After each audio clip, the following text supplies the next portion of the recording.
फातिमा की रानी माँ, प्रभु यीशु की माँ, आसरा तू ही है माँ।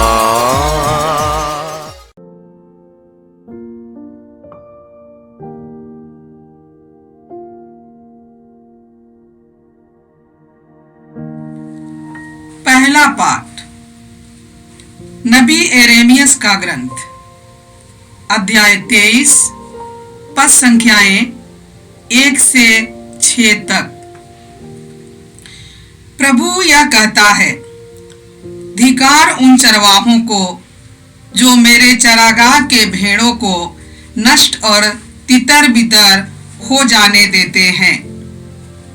इसलिए प्रभु इस्राएल का ईश्वर अपनी प्रजा को चराने वालों से यह कहता है, तुम लोगों ने मेरी भेड़ों को भटकने और तितर बितर हो जाने दिया। तुमने उनकी देख रेख नहीं की। देखो, मैं तुम लोगों को तुम्हारे अपराधों का दंड दूंगा। इसके बाद मैं स्वयं अपने झुंड की बची हुई भेड़ों को उन सभी देशों से एकत्र कर लूंगा जहां मैंने उन्हें बिखेर दिया है। मैं उन्हें उनके अपने मैदान वापस ले चलूंगा और वे फलेंगी फूलेंगी। मैं उनके लिए ऐसे चरवाहों को नियुक्त करूंगा जो उन्हें सचमुच चराएंगे। तब उन्हें न तो भय रहेगा, न आन तक, और न उनमें से एक का भी सर्वनाश होगा। यह प्रभु की वाणी है। प्रभु यह कहता है, वे दिन आ रहे हैं जब मैं दाऊद के लिए एक न्यायी वंशज उत्पन्न करूंगा। वह राजा बनकर बुद्धिमानी से शासन करेगा और अपने देश में न्याय और धार्मिकता स्थापित करेगा। उसके साथ राज्य काल में यूदा का उद्धार होगा और इस्राएल सुरक्षित रहेगा, और उसका यह नाम रखा जाएगा, प्रभु ही हमारी धार्मिकता है। यह प्रभु की वाणी है। ईश्वर को धन्यवाद। भजन अनुवाक्य। प्रभु मेरा चरवाहा है, मुझे किसी बात की कमी नहीं। प्रभु मेरा चरवाहा है, मुझे किसी बात की कमी नहीं। प्रभु मेरा चरवाहा है, मुझे किसी बात की कमी नहीं। वह मुझे हरे मैदानों में चराता है। वह मुझे विश्राम के लिए जल के निकट ले जाकर मुझ में नवजीवन का संचार करता है। अनुवाक्य। प्रभु मेरा चरवाहा है, मुझे किसी बात की कमी नहीं। प्रभु मेरा चरवाहा है, मुझे किसी बात की कमी नहीं। वह अपने नाम का सच्चा है। वह मुझे धर्म मार्ग पर ले चलता है, चाहे अंधेरी घाटी होकर ही क्यों न जाना पड़े। मुझे किसी अनिष्ट की आशंका नहीं, क्योंकि तू मेरे साथ रहता है। तेरी लाठी, तेरे डंडे पर मुझे भरोसा है। अनुवाक्य। प्रभु मेरा चरवाहा है, मुझे किसी बात की कमी नहीं। प्रभु मेरा चरवाहा है, मुझे किसी बात की कमी नहीं।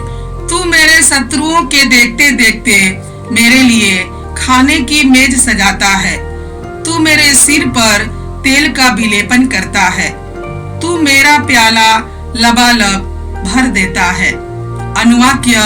प्रभु मेरा चरवाहा है, मुझे किसी बात की कमी नहीं। प्रभु मेरा चरवाहा है, मुझे किसी बात की कमी नहीं। इस प्रकार तेरी भलाई और तेरी कृपा से मैं जीवन भर घिरा रहता हूँ। प्रभु का मंदिर ही मेरा घर है। मैं उसमें अनंत काल तक निवास करूँगा। अनुवाक्य। प्रभु मेरा चरवाहा है, मुझे किसी बात की कमी नहीं। प्रभु मेरा चरवाहा है, मुझे किसी बात की कमी नहीं। दूसरा पाठ एफेसियों के नाम संत पौलुस का पत्र, अध्याय 2, पद संख्याएं 13 से 18 तक। आप लोग पहले दूर थे, किंतु यीशु मसीह से संयुक्त होकर अब आप मसीह के रक्त द्वारा निकट आ गए हैं, क्योंकि वही हमारी शांति है। उन्होंने यहूदियों और गैर यहूदियों को एक कर दिया है। दोनों में जो शत्रुता की दीवार थी उसे उन्होंने गिरा दिया और अपनी मृत्यु द्वारा विधि निषेधों वाली संहिता को रद्द कर दिया। इस प्रकार उन्होंने यहूदियों तथा गैर यहूदियों को अपने से मिलाकर एक नई मानवता की सृष्टि की और शांति स्थापित की है।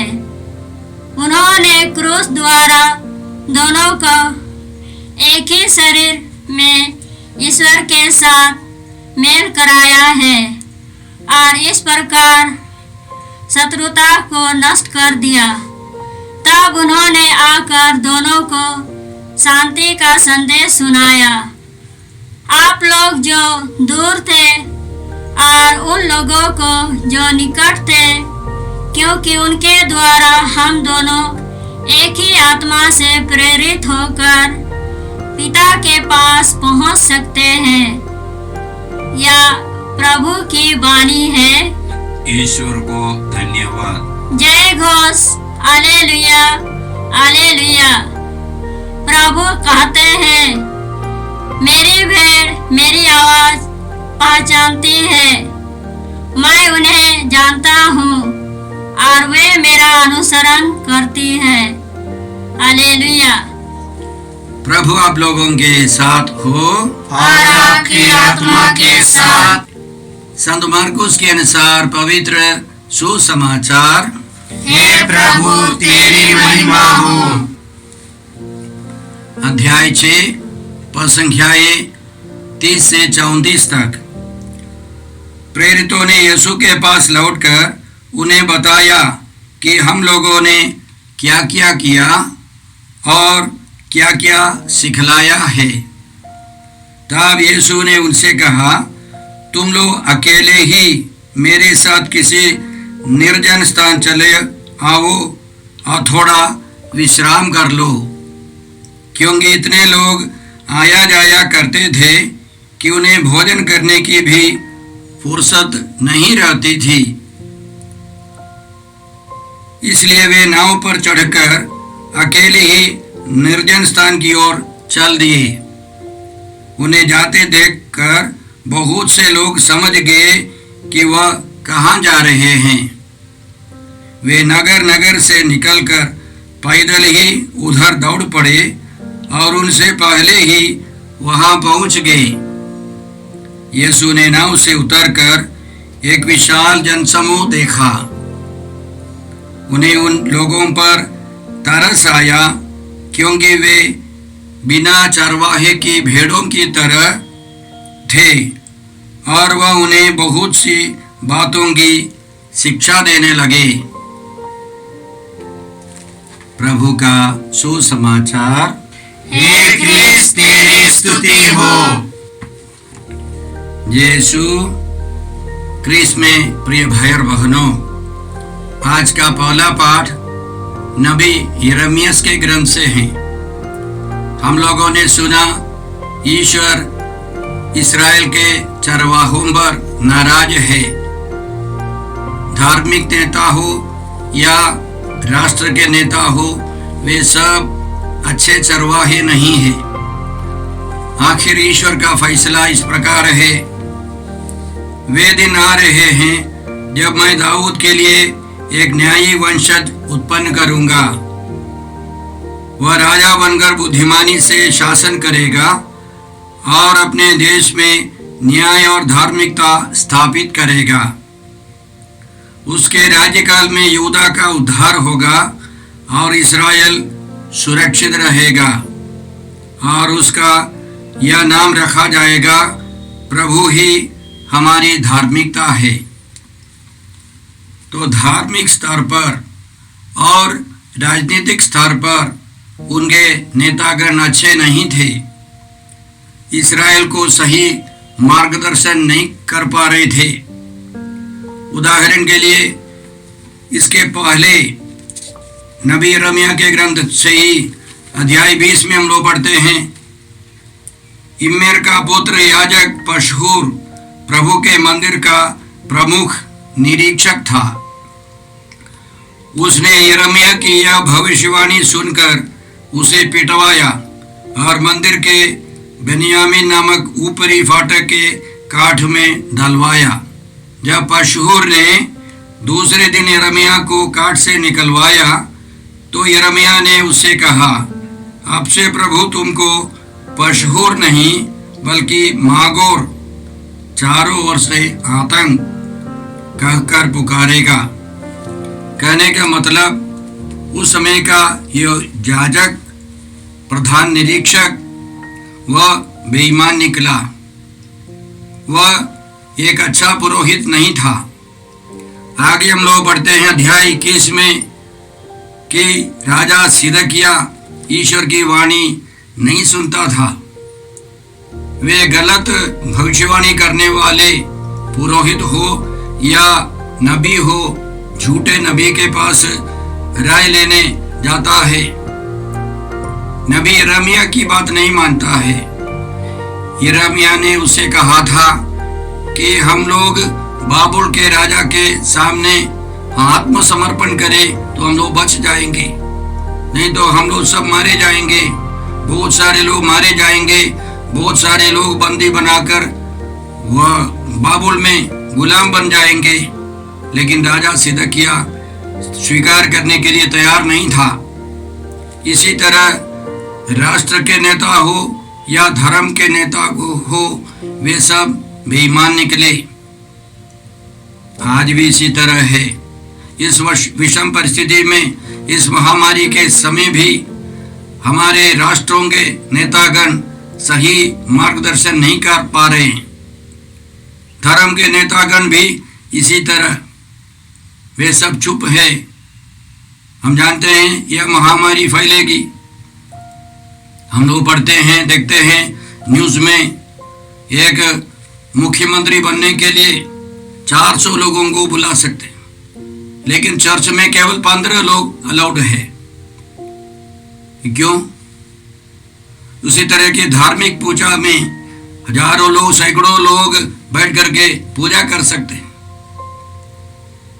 किसी किसी पेड़ के नीचे या धार्मिक स्थल पर बड़े पैमाने पर, तो उससे पूछने के लिए कोई नहीं है।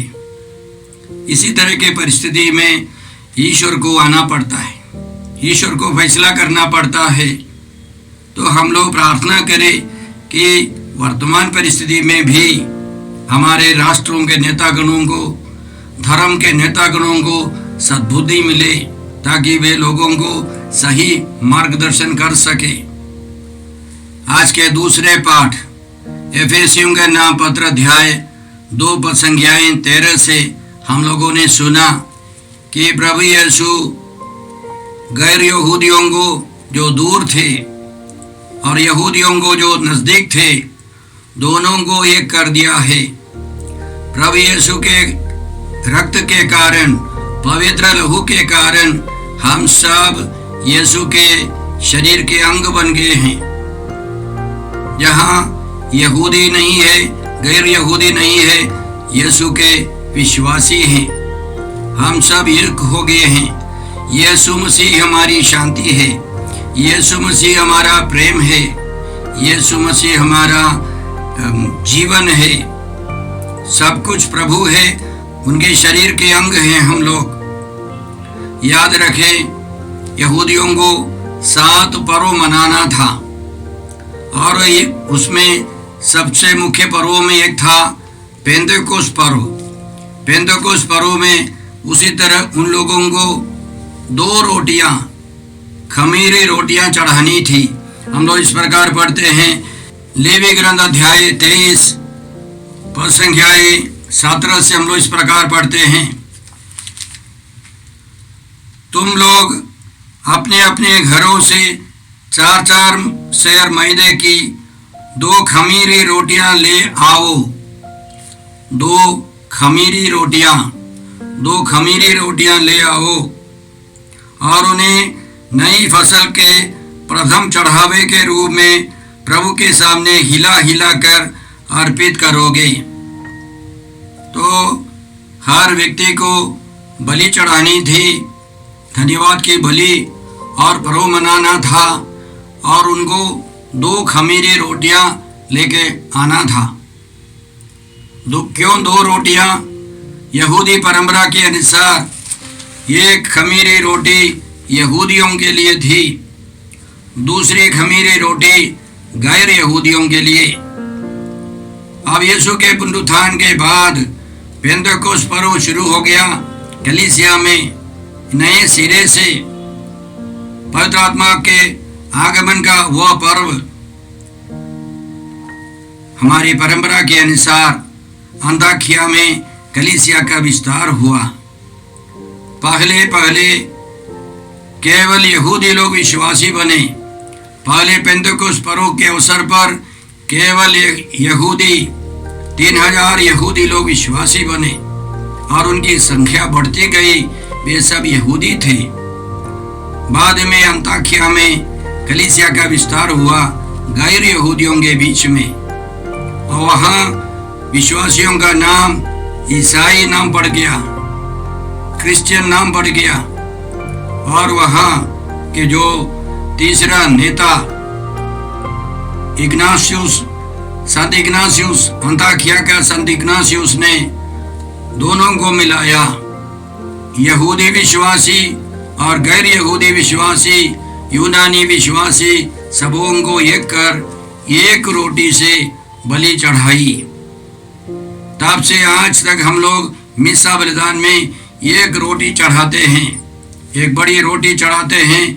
वो उसका मतलब है कि हम यहूदी हो, यूनानी हो, हिंदुस्तानी हो, पाकिस्तानी हो या अमेरिका के हो, हम सब एक ही रोटी के सदस्य हैं। एक यीशु के एक ही शरीर के अंग है। एक ही रोटी से हम लोग स्वर्गीय भोजन करते हैं। जहाँ कोई फर्क नहीं है, वहाँ सब यीशु में विश्वास करने वाले हैं। यीशु हमारे शीर्ष हैं, हम उनके शरीर के अंग हैं।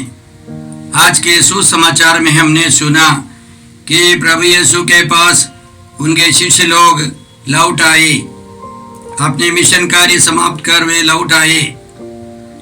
इसी अध्याय की शुरुआत में हम लोग पढ़ते हैं कि प्रभु यीशु ने 2-2 करके अपने शिष्यों को भेजा है, अशुद्ध आत्माओं पर अधिकार देकर सुसमाचार सुनाने के लिए, रोगियों को चंगा करने के लिए भेजा था। और वे उन लोगों पर प्रार्थना करके तेल लगाकर रोगियों को चंगा करते थे। अभी वे लोग लौट आए और प्रभु यीशु ने बहुत खुश होकर उनको बताया कि तुम लोग अकेले ही मेरे साथ एक निर्जन स्थल चले आओ, थोड़ा सा विश्राम कर लो। लेकिन इसी दरमियान लोगों ने देखा यीशु और उनके शिष्य लोग नाव से जा रहे हैं। वे लोग शॉर्टकट लेकर, छोटा रास्ता लेकर उनके पहले ही पहुंच गए। तो यीशु को उन पर तरस हो आया और यीशु ने उनको सुसमाचार सुनाया। तो हम लोग देखते हैं यीशु का हृदय, यीशु का मनोभाव। यीशु सबों पर सहानुभूति रखते थे। सबसे पहले अपने शिष्यों को यीशु बहुत प्यार करते थे, उन पर सहानुभूति रखते थे। जब कभी फरीसी लोग या शास्त्री लोग पब्लिकली खुलेआम यीशु के शिष्य लोगों पर दोष लगाते थे, यीशु उनके सामने उनके लिए बात करते थे, उनकी रक्षा करते थे। अब यीशु दिखाते हैं मेरा हृदय नम्र और विनीत हूँ, मेरा हृदय प्यार से, प्रेम से भरा है, सहानुभूति से भरा है। सबसे पहले अपने निकट के लोगों पर यीशु तरस खाते हैं, उसके बाद पब्लिक पर, सारे समुदाय पर भी यीशु तरस खाते हैं। तो हम लोग इन दोनों व्यक्तियों की ओर देखते हैं, यीशु और उनके शिष्य लोग, यीशु और सामान्य लोग, यीशु का हृदय सहानुभूति से, प्रेम से, दया से भरा है। तो आज के तीनों पाठों में हम लोगों को ईश्वर क्या सिखाता है? ईश्वर सिखाता है, प्रभु यीशु हमको सिखाते हैं कि सबों पर हमको दया दिखानी चाहिए, न्यायपूर्वक जीवन बिताना है। पहले पाठ में हो, दूसरे पाठ में हो या सुसमाचार में ईश्वर का संदेश, प्रभु का संदेश यह है कि हमको ईमानदारी का जीवन बिताना है, प्रेम और सेवा का जीवन बिताना है। हमको जो अधिकार मिलता है वह दूसरों को कब्जा में रखने के लिए नहीं, दूसरों की सेवा के लिए है। इसलिए हमको प्रभु ने, पिता ईश्वर ने एक अच्छे चरवाहे को दिया है। वह राजाओं का राजा है, वह सभी पुरोहितों का महापुरोहित है। उनका हृदय दया से द्रवित हो जाता है। तो आज हम अपने से पूछे, क्या मैं अपने निकट लोगों को प्यार करता हूँ? परिवार में हो या छोटे दल में रहने वाले हमारे जैसे धर्म संगी के लिए हो, यह सवाल है। क्या अपने निकट के लोगों को सहानुभूति दिखाते हैं? दूसरा है पब्लिक हो, आम जनता, वे भी बिना चरवाहे की भेड़ों के समान है। 2000 साल पहले भी हो, आजकल भी हो। जैसे मैंने बताया कि राष्ट्र नेतागणों के बीच में सही रास्ता दिखाने वाले बहुत कम है। कई धर्म के नेतागण अपने धर्म की धार्मिक बातें अपनी स्वार्थता के लिए जीते हैं। हमको प्रार्थना करनी है कि संसार भर के सभी नेतागण यीशु के समान बने। आज के सुसमाचार से एक दूसरी शिक्षा मिलती है, वह यह है, जो प्रभु के नाम पर जीते हैं, जो प्रभु के लिए जीते हैं, प्रभु के लिए कार्य करते हैं, या हमारे जैसे डायरेक्टली सुसमाचार सुनाते हैं, उन सबों के लिए, जो प्रभु के भक्त हैं, उन सबों के लिए विश्राम थोड़ी देर के लिए होगा। अभी हमने सुना है कि यीशु कहते हैं, तुम लोग अकेले ही मेरे साथ एक निर्जन स्थान चले आओ और थोड़ा सा विश्राम कर लो। वहां पहुंचकर, उस साइड में पहुंचकर उनको फुर्सत नहीं है, तब तक लोग पहुंच चुके हैं। तो विश्राम कहाँ है? विश्राम यीशु के साथ उस नाव में है। थोड़ी देर के लिए वे लोग यीशु के साथ थे। तो उसी तरह एक प्रेरित के लिए, प्रभु के नाम पर जीवन बिताने के वाले हर एक व्यक्ति के लिए विश्राम थोड़ी देर के लिए होगा, और उसमें उनका मनोबल बढ़ता है, उनको नई शक्ति मिलती है। मैंने देखा एक बार एक महिला के साथ, उसके बेटे के साथ, मैं उसके घर जा रहा था। काफी देर तक हम लोग यात्रा करके थके मांदे पहुंचे। तो वो माँ ने घर पहुंचते ही कपड़ा सा बदल करके काम शुरू कर दिया हमारे लिए नाश्ता पानी बनाने के लिए। तो उस बेटे ने और मैंने बताया कि हम थोड़ी मदद करेंगे। नहीं नहीं, आप लोग आराम कीजिए, मैं करूंगी। बड़े प्रेम से वो काम कर रही है।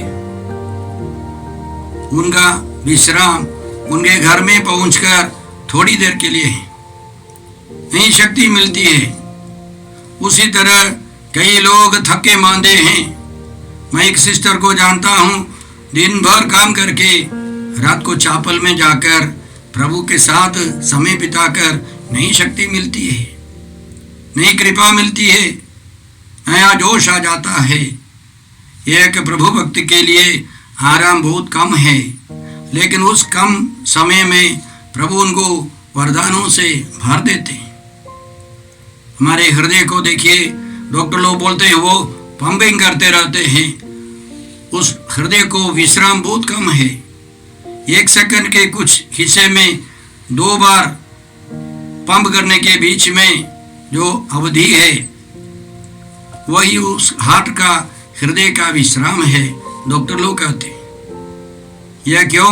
इसी तरह हमको प्रभु दिखाते हैं। प्रभु के भक्तों का जीवन भी इसी तरह है। हमारा विश्राम थोड़ी देर के लिए, और वो भी प्रभु की उपस्थिति में। आइए हम प्रार्थना करते हैं। सबसे पहले हम प्रभु के साथ विश्राम करें। प्रभु के समान हमारा हृदय सहानुभूति से, प्रेम से, आनंद से भरा हो। हे पिता ईश्वर, हे प्रभु यीशु, हे पवित्र आत्मा ईश्वर, आज के पवित्र वचनों के लिए हम तुझे धन्यवाद देते हैं। हम प्रार्थना करते हैं कि हमारा हृदय यीशु के हृदय के अनुसार बने। हम सहानुभूति से, प्रेम से, आनंद से जीवन बिता सके और दूसरों को वह प्रेम, वह सहानुभूति दिखा सके। हम यह प्रार्थना करते हैं प्रभु क्रिस्त के द्वारा, आमीन। हमारे प्रभु यीशु क्रिस्त की कृपा, ईश्वर का प्रेम और पवित्र आत्मा का साहचर्य आप सबों को प्राप्त हो, आमीन। जय यीशु क्रिस्त में प्रिय भाई और बहनों, प्रभु यीशु ने हमें आदेश दिया है संसार के कोने कोने में जाकर सारी सृष्टि को सुसमाचार सुनाओ। सुसमाचार सुनने के लिए और सुनाने के लिए एक अच्छा मौका है। आप कृपया इस चैनल का सब्सक्राइब करें, लाइक करें, शेयर करें, बेल आइकन दबाएं ताकि यहाँ की नई वीडियोस की सूचना आपको मिलती रहेगी। साथ साथ आप दूसरों को भी प्रेरणा दें इसका सब्सक्राइब करने के लिए। याद रखें, कल के मिसा के दैनिक पाठ और उस पर टिप्पणियाँ आज ही दोपहर के बाद हम लोग अपलोड करते हैं। कृपया आज ही उसको सुनकर कल की तैयारी करें। प्रभु यीशु आपको और आपके परिवार को 100 गुनी आशीष देंगे। जय यीशु।